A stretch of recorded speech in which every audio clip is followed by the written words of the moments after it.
High welcome to perfectly delicious. ಇವತ್ತು ನಾವು ಮಾಡ್ತಿರೋ ಅಡುಗೆ ಕರಿಬೇವಿನ ಚಿಕನ್. ಇದಕ್ಕೆ ಬೇಕಾಗಿರೋ ಸಾಮಗ್ರಿಗಳು, ಬನ್ನಿ ಇದನ್ನು ಹೇಗೆ ಮಾಡೋದು ಅಂತ ನೋಡೋಣ.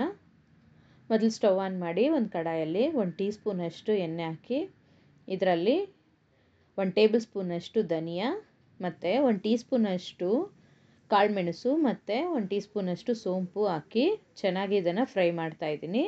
ಜೊತೆಗೆ ಅರ್ಧ ಕಪ್ಪಷ್ಟು ಕರಿಬೇವು ಹಾಕಿ ಚೆನ್ನಾಗಿ ಫ್ರೈ ಮಾಡಿ ಪಕ್ಕಕ್ಕೆ ಇಡ್ತಾಯಿದ್ದೀನಿ. ಈಗ ಇದೇ ಕಡಾಯಲ್ಲಿ 3 ಟೇಬಲ್ ಸ್ಪೂನಷ್ಟು ಎಣ್ಣೆ ಹಾಕಿ ಬಿಸಿ ಮಾಡ್ತಾಯಿದ್ದೀನಿ.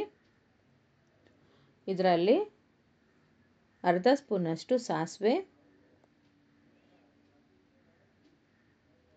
ಮತ್ತು ಅರ್ಧ ಸ್ಪೂನಷ್ಟು ಸೋಂಪು ಹಾಕಿ, ಜೊತೆಗೆ 2 ಮೀಡಿಯಮ್ ಸೈಜು ಈರುಳ್ಳಿನ ಕಟ್ ಮಾಡಿದ್ದೀನಿ, ಅದನ್ನು ಹಾಕಿ ಒಂದು 2 ನಿಮಿಷ ಅಷ್ಟು ಇದನ್ನು ಫ್ರೈ ಮಾಡ್ಕೋಬೇಕು.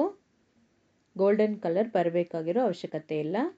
ಇದರಲ್ಲಿ 2 ಟೀ ಸ್ಪೂನಷ್ಟು ಶುಂಠಿ ಬೆಳ್ಳುಳ್ಳಿ ಪೇಸ್ಟು ಹಾಕಿ ಫ್ರೈ ಮಾಡ್ಕೋಬೇಕು. ಅದಾದ ನಂತರ 2 ಮೀಡಿಯಮ್ ಸೈಜ್ ಟೊಮೆಟೊನು ಕಟ್ ಮಾಡಿದ್ದೀನಿ, ಅದನ್ನು ಹಾಕಿ ಮಿಕ್ಸ್ ಮಾಡಿ ರುಚಿಗೆ ತಕ್ಕಷ್ಟು ಉಪ್ಪು ಮತ್ತು ಅರ್ಧ ಸ್ಪೂನು ಅರಿಶಿಣದ ಪುಡಿನೂ ಹಾಕಿ ಚೆನ್ನಾಗಿ ಫ್ರೈ ಮಾಡ್ತಾಯಿದ್ದೀನಿ. ಇದರಲ್ಲಿ ಈಗ 3/4 kg ಚಿಕನ್ನು ತಗೊಂಡಿದ್ದೀನಿ, ಕ್ಲೀನ್ ಮಾಡಿ ಅದನ್ನು ಹಾಕಿ ಮಿಕ್ಸ್ ಮಾಡಿ ಒಂದು ಮುಚ್ಚಳ ಇಟ್ಟು ಇದನ್ನು ಒಂದು 5 ನಿಮಿಷ ಬೇಯಲಿಕ್ಕೆ ಬಿಡಬೇಕು. ಚಿಕನಿಂದಾನೇ ಸ್ವಲ್ಪ ನೀರು ಬಿಟ್ಕೊಳ್ಳುತ್ತೆ.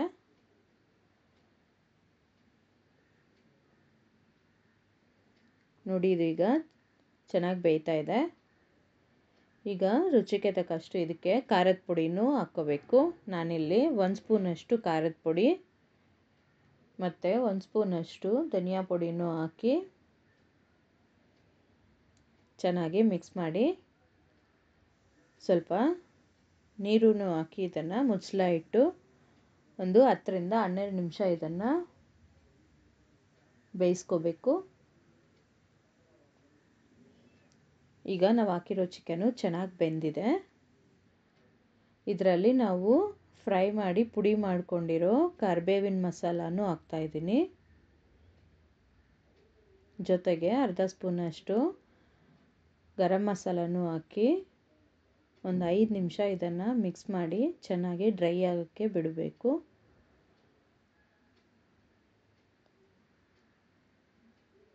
ಕೊನೆಗೆ ಕೊತ್ತಂಬರಿ ಹಾಕಿ ಸ್ಟವ್ ಆಫ್ ಮಾಡಿಕೊಂಡ್ರೆ ನಮ್ಮ ರುಚಿಯಾದ ಕರಿಬೇವಿನ ಚಿಕನ್ ರೆಡಿಯಾಗಿದೆ.